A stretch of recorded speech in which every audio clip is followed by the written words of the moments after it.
façon de voyager.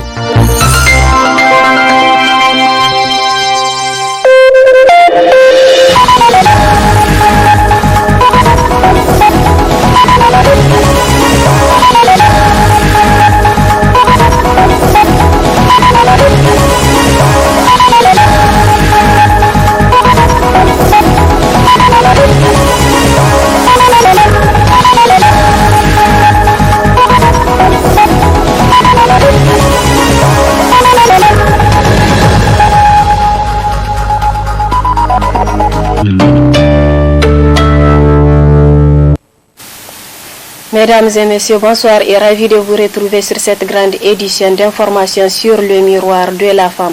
Nous ouvrons cette édition avec la création d'une nouvelle coalition politique dénommée Alliance des candidats pour le changement ACC. Ce matin à Niamey, ils sont 10 candidats aux élections présidentielles issus du scrutin du 27 décembre dernier. Compte rendu avec Alou Mamassani et Abdul Moumouni Abdou. La création de ce nouveau cadre de l'Alliance des candidats pour le changement a vu le jour à quelques semaines de l'ouverture de la campagne présidentielle pour le second tour. Ils sont au total 10 candidats qui ont compété aux élections présidentielles du 27 décembre dernier, à se regrouper et organiser au sein de ce nouveau regroupement communément appelé ACC. Il faut noter que l'Alliance des candidats pour le changement ACC représente 9,32% des résultats électoraux provisoires et s'est dit prêt à proposer sa vision de la gouvernance politique à tout candidat qui serait intéressé par sa contribution dans l'optique d'apporter sa pierre pour un développement durable au Niger. Cette alliance se veut politique avant tout, agissante à long terme mais surtout salvatrice pour un Niger en proie à une accentuation de protagonisme entre principaux acteurs sociopolitiques.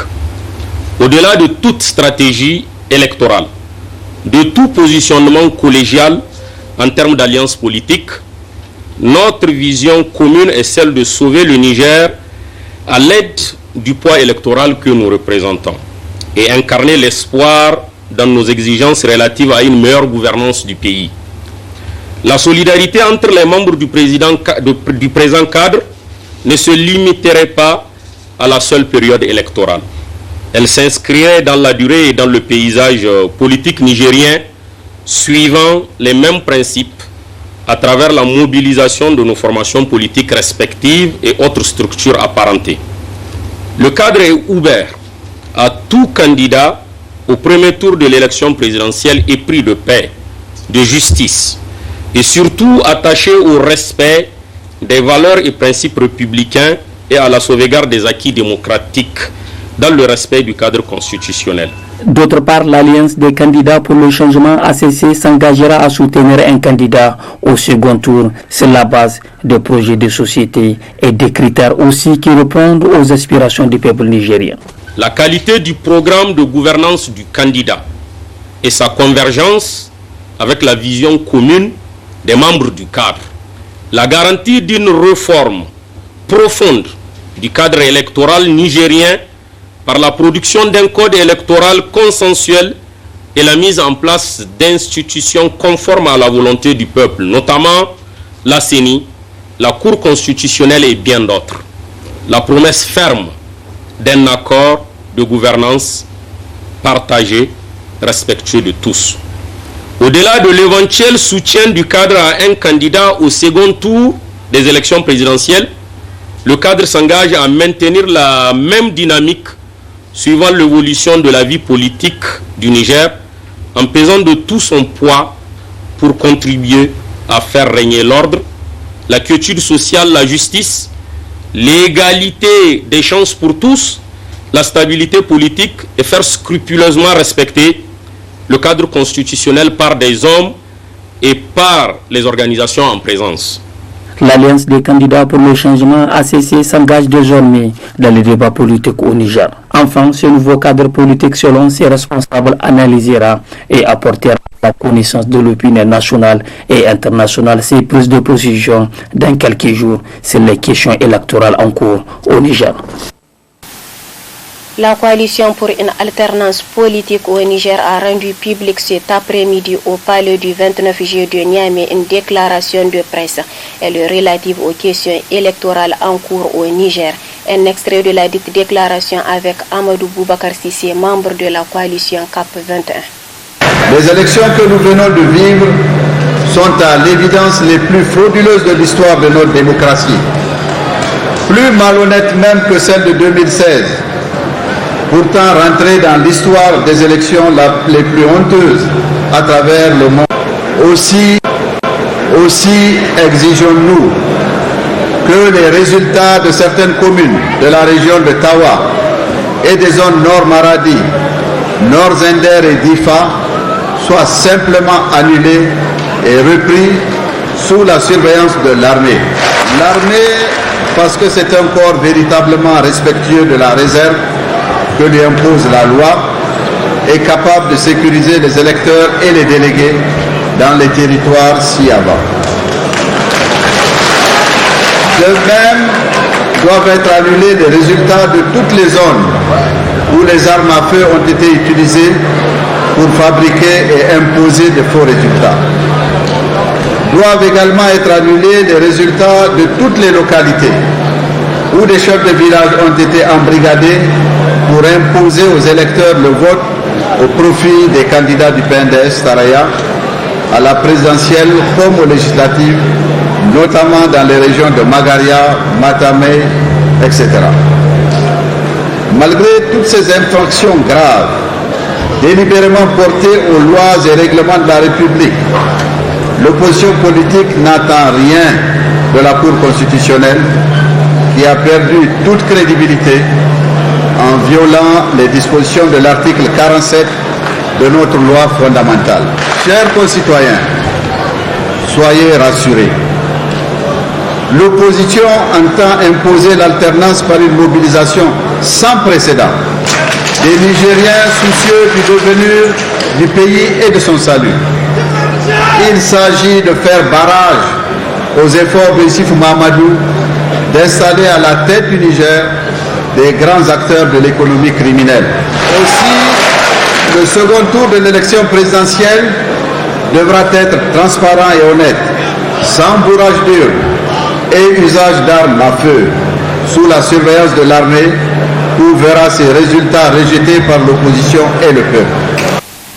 Parlons à présent de l'éducation dans cette édition pour évoquer le retard académique de l'université Abdou Moumouni de Niamey dans certaines facultés de la dite institution. Qu'est-ce qui explique ce retard dans ce temple du savoir? Élément de reportage avec Mohamedou Hachimou, membre de l'Union des scolaires nigériens. Le retard que nous connaissons actuellement dans la période actuelle est tout simplement lié à la grève qu'avait connue l'université ces 2 dernières années. Et cette grève-là, elle provenait essentiellement des personnels administratifs et techniques et les enseignants-chercheurs à travers leur syndicat des enseignants supérieurs, le SNEX. Donc ils ont fait des grèves pour certaines revendications sur la gestion de l'université et également sur la question des élections ou de la nomination des responsables universitaires au plus haut sommet, c'est-à-dire le rectorat. En dehors de cela aussi, il y a les grèves provenant des PAT et aussi il faut le souligner qu'à notre niveau, nous les étudiants, ça fait pratiquement à travers notre structure estudiantine, ça fait pratiquement 2 ans ou du moins plus de cela que les étudiants ont cessé d'aller en grève, ont cessé de lancer des mots d'ordre de boycott ou de suspension des activités académiques parce que tout simplement nous avions compris que le fait d'aller en grève, de cesser les activités académiques, au lieu que ça puisse contribuer à améliorer encore notre académie, ça contribue plutôt à détruire l'académie. Parce que déjà nous sommes dans une université qui est dans un retard assez criard, qui est dans un retard légendaire. Donc le fait que les étudiants partent également en grève, ça contribue à déstabiliser le système éducatif au niveau de l'université. Donc nous avions cessé d'aller en grève. Parfois même quand nous avions des revendications, nous préférons utiliser d'autres moyens pour atteindre nos objectifs que de lancer les mots d'ordre de grève. Et aussi, ce qui a aussi contribué, du moins, à accentuer le retard académique actuel que nous connaissons, c'est aussi, nous le savons tous, la question de Covid-19 qui était une situation qui nous est tombée dessus malheureusement et on était obligé de suspendre toutes les activités, que ce soit du point de vue éducatif, que ce soit social ou même économique à travers le monde. Donc cela aussi a contribué et de stopper la poursuite des activités académiques à l'université de Niamey, mais quand même à l'heure actuelle nous ne pouvons que nous en réjouir parce que les efforts qui ont été fournis par les uns et les autres, c'est-à-dire par les étudiants et même par les enseignants et les personnels administratifs et techniques, les efforts là ont permis de rattraper ou du moins d'accélérer les cours, d'accélérer la poursuite des activités académiques, notamment les cours, les examens et autres pour l'année académique 2019-2020. La Fédération des syndicats des enseignants du secondaire et de la formation professionnelle lance un préavis de grève de 144 heures sur toute l'étendue du territoire national à partir de ce lundi 11 janvier 2021. Suivant le coordonnateur du mois de la dite fédération, Amadou Issa Souley, sur le motif de ce préavis de grève. La question de l'ouverture du recrutement sans concours des enseignants contractuels à la fonction publique. Cela fait exactement depuis 2014, depuis le recrutement 2014. Aujourd'hui, ça fait 6 ans que les enseignants contractuels attendent l'ouverture du recrutement. Ça, c'est un engagement que le gouvernement avait pris. Chaque année, au moins, de recruter un certain nombre de contractuels à la fonction publique. Aujourd'hui, ça fait 6 ans et il n'y a pas eu de recrutement. Et vous n'êtes pas seul de savoir, aujourd'hui, ces enseignants sont en train de prendre de l'âge. Il y a déjà ceux qui ont dépassé l'âge limite pour accéder à la fonction publique. Ça, c'est le premier point. Le deuxième point, il y a la promotion au grade pour les enseignants titulaires. Ça fait maintenant on attend la promotion au grade de 2017, 2018, 2019 et 2020 qui restent jusqu'à preuve de contraire bloqués. Et il y a aussi un autre point, celui des enseignants d'APCEG qui ont été recrutés. Je parle ici de la 6e et de la 7e promotion qui ont été recrutés mais qui jusqu'à preuve de contraire leur mise en solde n'est pas encore finalisée.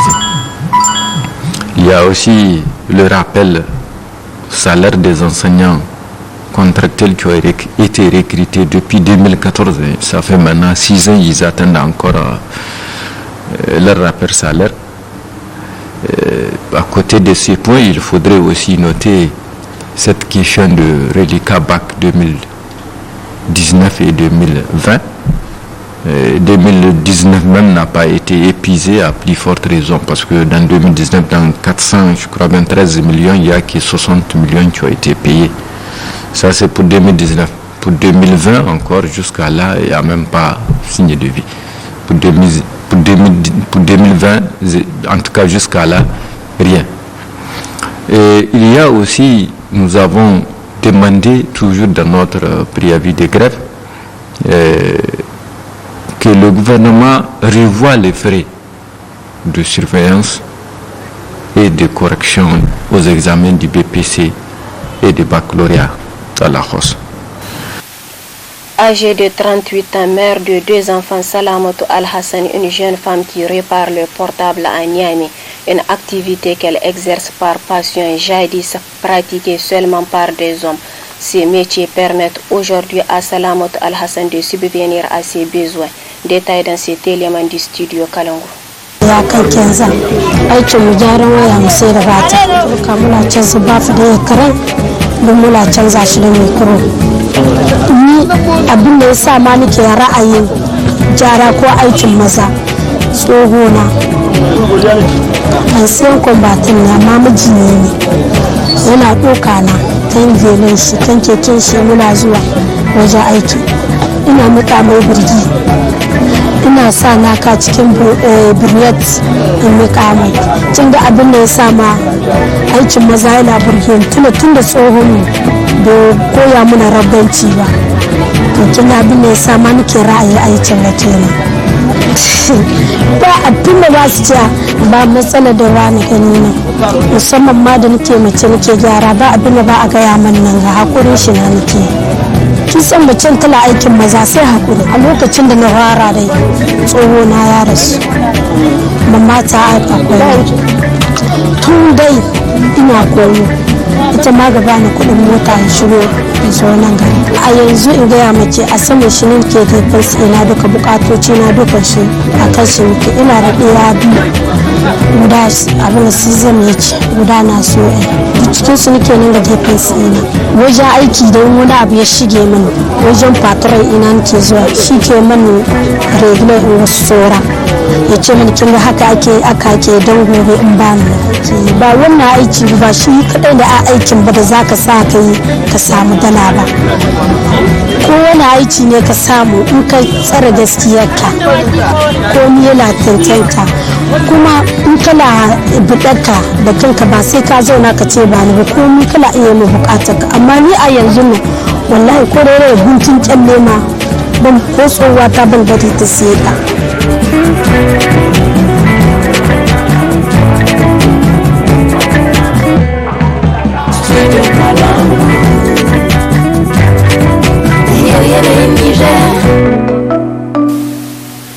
Mesdames et messieurs, nous sommes à la fin de cette édition d'information. Très bonne réception. Au revoir.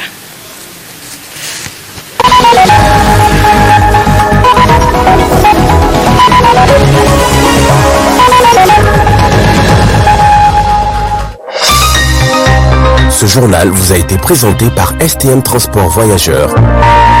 Une nouvelle façon de voyager.